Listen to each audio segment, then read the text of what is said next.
Another property for sale. This is 1,041 square meters. It's a clean title at 2,500 pesos per square meter net. Limpyo na.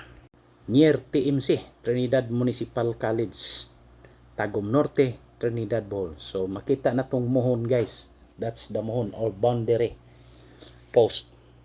Then atong gisubay, almost perfect square. Nindot kay guys, kay ang yuta, ang porma sa yuta, murag square.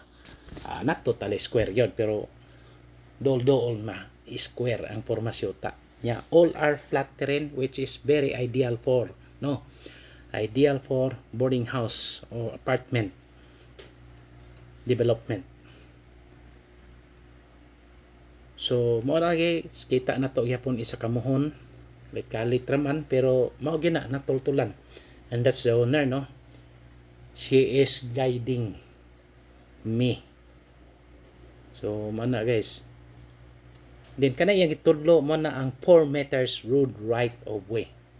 So 4 metros ang agyanan which is authorized by the Trinidad Municipality. So kita gyapon natong usa ka mohon. Kuan ra guys, upat ra ka mohon, 4 corner sa.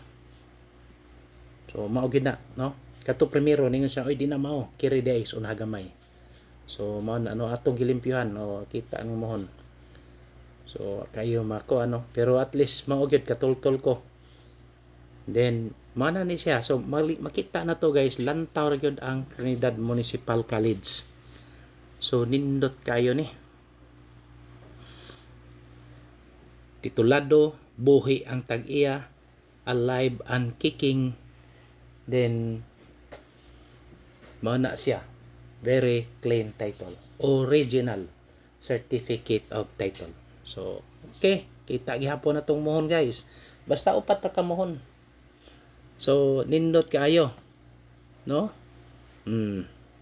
See, mao na guys, kung interested ta nindot ni siya, titulado yun, no?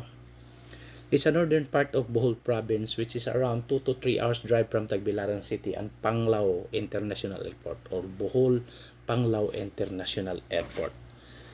So kasagaran diri guys, ang presyohan gid ni 3,000 ang per square meter, 3,500. So kay dool na gid siya sa kuan, Trinidad Municipal College. Kato ganina, katong una itong gi-vlog nga to ay 270, 811 o 200, mga 600 meters away to, no, from Trinidad Municipal College. Kini siya kung imo i-shortcut ka na, dool ra gyud mga more or less mga 200 meters kapin ra gyud o mga 200 meters ra gyud ang distance. Dool ra gyud kayo. See? Nya daghan kay estudyante diya guys, mga criminology kasagaran.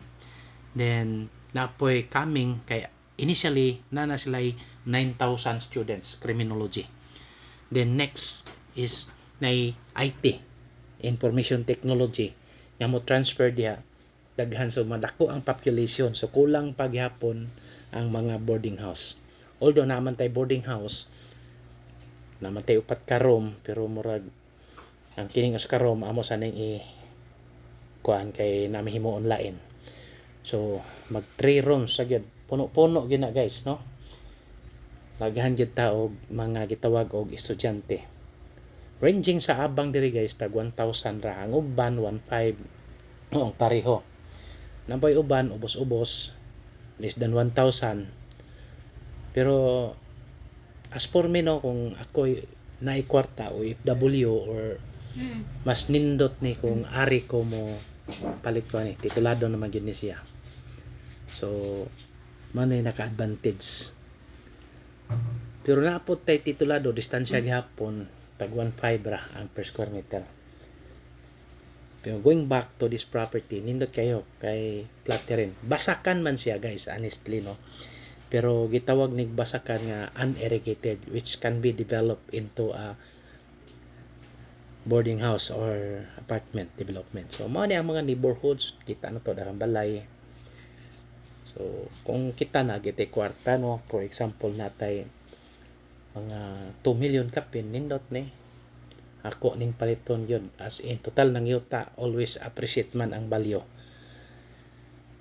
So mao ni nya kung regarding sa payment scheme, make an offer lang kay uban man god naman jud poy masugot og installment, pero napoy uban nga dili.